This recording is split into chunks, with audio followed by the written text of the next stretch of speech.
आपण बघू शकतात की कशा प्रकारचे या देशामध्ये अराजकता मांडलेली आहे. सारखी सारखी विधान येतात की संविधान बदलणार किंवा या सगळ्या गोष्टींचा. मग या सगळ्यांचं प्रत्युत्तर म्हणून अगदी आम्ही कायद्याच्या चौकटीत राहू.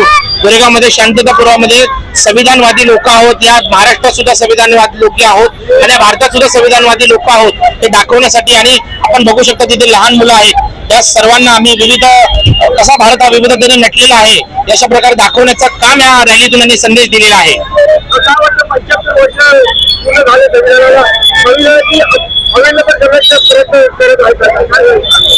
काय झालं सर की मी याच्याबद्दल एकच उत्तर देईल की जेव्हा बरोबरी करू शकत नाही त्यामुळे हे अवहेलनाच करू शकतात. हे फक्त त्याच्यात दोष काढू शकतात.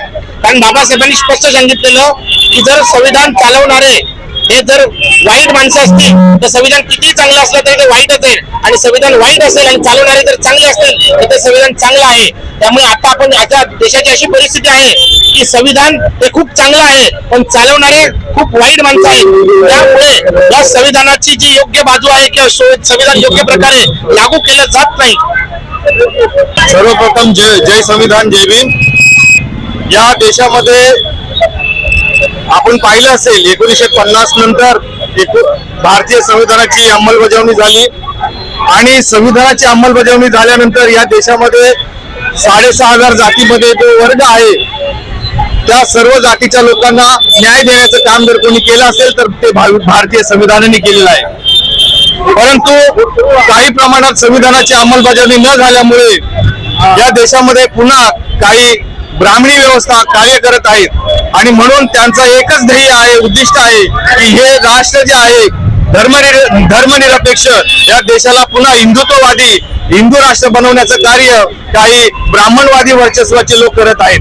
म्हणून या देशामध्ये जर का ब्राह्मणी व्यवस्थेने जर हिंदू राष्ट्र केलं तर पुन्हा या देशातील जे 6,500 जातीचे जे लोक विभाजित आहेत त्यांना पुन्हा या देशातून शिक्षणाचा अधिकार नाकारला जाणार आणि पुन्हा या देशामधून जाती व्यवस्था निर्माण होणार. तर मित्रांनो, भारतीय संविधानाने आजपर्यंत या तमाम महिलांना तमाम जातीच्या वर्गाला शिक्षणाचा अधिकार दिला, शस्त्र चालवण्याचा अधिकार दिला, मिलिटरीमध्ये जाण्याचा, त्यानंतर त्यांना धनसंपत्ती ठेवण्याचा अधिकार दिला.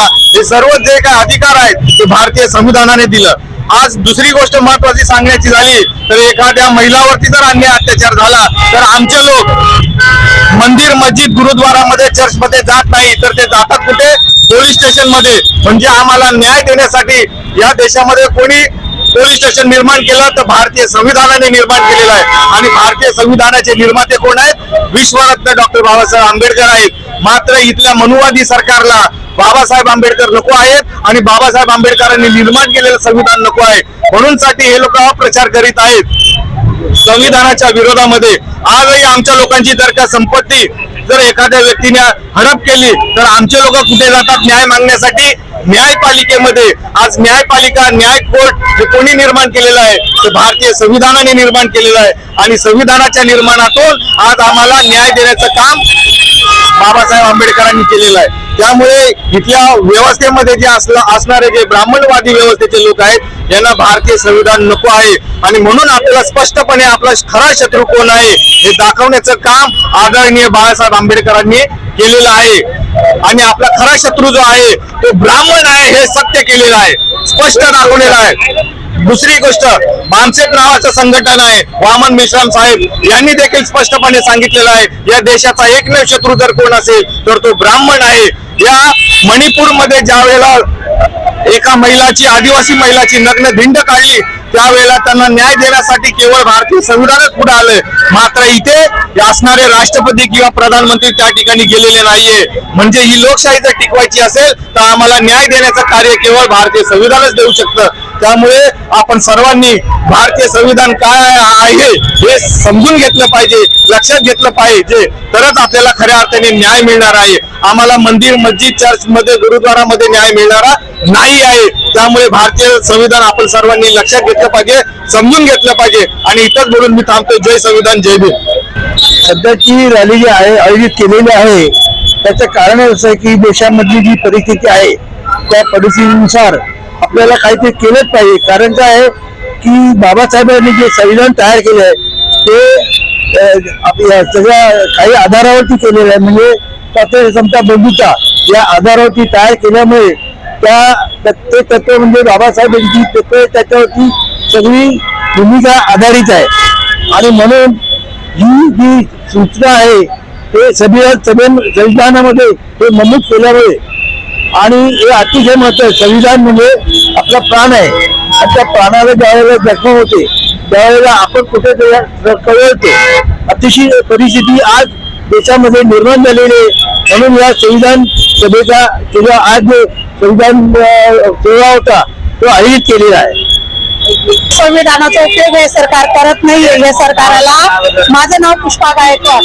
मी म्हणते की संविधानाचा उपयोग 2014 पासून जेव्हापासून स्त्रियांवर अन्याय अत्याचार जास्तच वाढलेले आणि हे बीजेपी सरकार संविधानाला मिटवायचं आहे. त्यांचं कसं आहे की एक फक्त मुंह में राम आणि बगल में छुरी असं आहे त्यांचं. म्हणजे लोकांना राम राम बोलायला लावायचं आणि संविधानाला त्याच छुरीने काटायचं. आणि कुठल्या संविधानानुसार ते काय चालतंय फक्त डोक्याला लावतात संविधान, बाकी काही नाही, नुसतं दिखावा आहे त्यांचा. जरी तुम्हाला स्वातंत्र्य दिवसाचे 75वा महोत्सव अमृत महोत्सव साजरा करायचा आहे, संविधानाविषयी जरी प्रेम आहे तर तुम्ही करा ना हा. पण 75वा महोत्सव साजरा का नाही करत? मग तुमचा हा दिखावा स्पष्टपणे दाखवतात तुम्ही. आणि सगळे लोक संविधानाचा उपयोग करतात. सगळ्यांना आरक्षणाचा उपयोग पाहिजे. सगळ्या जाती धर्माच्या लोकांना संविधान नकोय. फक्त संविधानाचं आरक्षण घेण्याचा, त्याच्या फॅसिलिटी घेण्याचा, अधिकार घेण्याचा फक्त त्यांना हे पाहिजे. बाकी दुसरं काही नको. या देशातले लोक पण तसेच मनुवादी सरकाराच्या प्रमाणे मनुवादी त्यांचे विचार सरणी झाली आणि त्यांना राम राम करून सगळ्यांना संविधानाच्या प्रती प्रेम दाखवायचं नाही, जागर करायचं नाही संविधानाचं. त्यांना फक्त रामाचं आणि रामाचं अस्तित्व नाहीये त्याच रामाचं त्यांना आता नाव घेऊन पुढे जायचंय. आणि ऍक्च्युली मध्ये कसं आहे, मी तर म्हणते बीजेपी हटाव आणि देश बचाव, संविधान बचाव. जय हिंद, जय महाराष्ट्र, जय हिंद. सर्वांना जय भीम. आज 26 नोव्हेंबर आज 75वा संविधान दिवस साजरा करण्यात येत आहे. सर्वांनी मनापासून स्वतःच्या खिशामध्ये हात घालून या रॅलीसाठी नियोजनासाठी आर्थिक बळ दिलेलं आहे, आर्थिक सहाय्य दिलेलं आहे. माझं नाव संदीप निर्भवणे आहे. ठीक आहे. आणि हा संविधान रॅली काढण्याचा मागचा उद्देश असा आहे की संविधानाची ही जनजागृती व्हावी.